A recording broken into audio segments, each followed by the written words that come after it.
तो 35 दिन पहले यहाँ पर एक मंच सजा था। अब रात के 10:30 बजे का वक्त है। मंच यहाँ से गायब है। क्यों गायब है? क्योंकि वो 3 जो मांगे थी वो मान ली गई हैं। पहला, 2:20 पर आज की तारीख में धर्मेंद्र प्रधान ने अपने पद से इस्तीफा दिया। सोशल मीडिया प्लेटफॉर्म एक्स के जरिए उन्होंने इसकी जानकारी दी। इसके बाद एक मीटिंग हुई कॉन्स्टिट्यूशनल क्लब में, जिसमें सीजेपी के जो स्पोक पर्सन हैं आशुतोष रांका और सौरभ दास, ये लोग वहां पर पहुंचते हैं। जेपी नड्डा से बात होती है और उसके बाद एक प्रेस कॉन्फ्रेंस होती है जिसमें वो ये बात कहते हैं कि हमारी तीनों मांगे मान ली गई हैं। पहली मांग तो पहले ही एक ट्वीट आ गया था 2:20 पे कि धर्मेंद्र प्रधान ने इस्तीफा दे दिया है शिक्षा मंत्री के पद से। दूसरी मांग, जितने भी बच्चों ने अपनी जान गंवाई है उनको 1-1 करोड़ रुपए मुआवजे की जो बात थी उस पर सैद्धांतिक तौर पर सहमति मिल गई है। अब वो मुआवजे की राशि कितनी होगी, क्या वो 1 करोड़ होगी या उससे ज़्यादा होगी या उससे कम होगी, इस पर अभी बातचीत होनी है। इसके अलावा एक तीसरी और ज़रूरी मांग थी कि जितने भी स्टूडेंट्स जो कि प्रदर्शनकारी थे, जो प्रोटेस्ट कर रहे थे, उन पर जो पुलिस ने मुकदमे कायम किए हैं उन मुकदमों को वापस लिया जाए, इस पर भी सहमति दे दी थी। मैं ज़रा अपने साथी हेमराज को कहूँगा कि ये दिखाएं यहाँ पर दृश्य। मैं खुद नीचे उतर जाता हूँ। तो ये स्टेज था, यहाँ पर हमने सबसे पहले अभिजीत दीपके को देखा 20 जून को जब वो प्रोटेस्ट करने आए थे। उस दिन मंच नहीं था लेकिन प्रोटेस्ट चला। 5 बजे के बाद जब कहा जा रहा था कि आपको परमिशन ख़त्म हो गई और आपको यहाँ से जाना होगा, तो पता चला कि अब ये प्रोटेस्ट जो है वो कंटिन्यू होगा। उसके बाद यहाँ मंच सजता है, तमाम तरह की व्यवस्थाएं होती हैं और फिर यहाँ पर एंट्री होती है क्लाइमेट एक्टिविस्ट सोनम वांगचुक की। और सोनम वांगचुक फिर यहाँ पर हंगर स्ट्राइक पर बैठते हैं। फिर आती है 18 जुलाई की तारीख। 18 जुलाई को यहाँ से, इसी मंच से सफ़ेद चादर में सुबह करीब 6:30 बजे के आसपास उन्हें ले जाया जाता है दिल्ली पुलिस की ओर से। लॉजिक दिया जाता है कि हाई कोर्ट के निर्देश थे, इसलिए सोनम वांगचुक को हॉस्पिटल में ले जाया जा रहा है।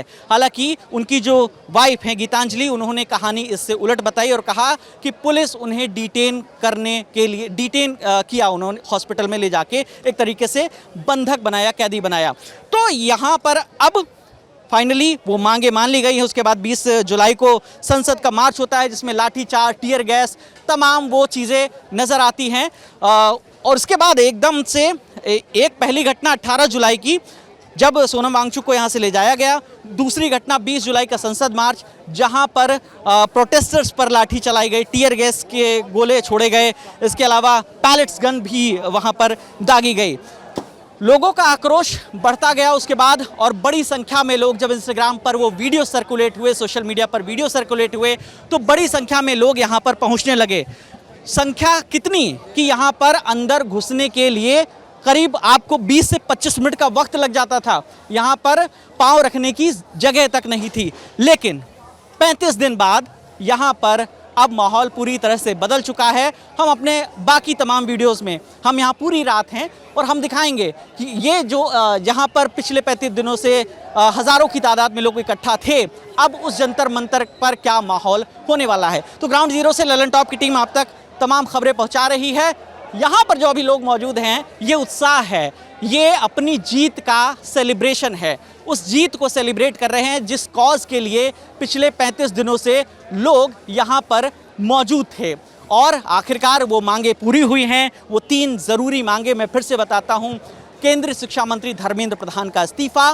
दूसरी मांग ये थी कि जितने भी प्रोटेस्टर्स हैं जिन पर केस दर्ज किए गए हैं वो केस वापस लिए जाएं।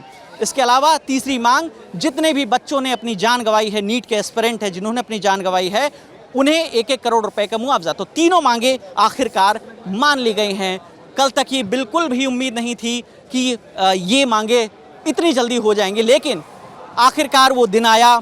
2:20 पर वो ट्वीट आया, ट्वीट में इस्तीफे की बात हुई और उसके बाद कुछ घंटों बाद एक मीटिंग हुई कॉन्स्टिट्यूशनल क्लब में, जिसके बाद ये जो प्रोटेस्ट चल रहा था 35 दिन से, इसे ख़त्म करने की घोषणा कर दी गई। तो हम लगातार आपको जंतर मंतर से अपडेट दे रहे हैं। कैमरे के पीछे मेरे साथी हेमराज हैं, मेरा नाम विकास वर्मा है। आप ललन टॉप देखते रहिए। शुक्रिया।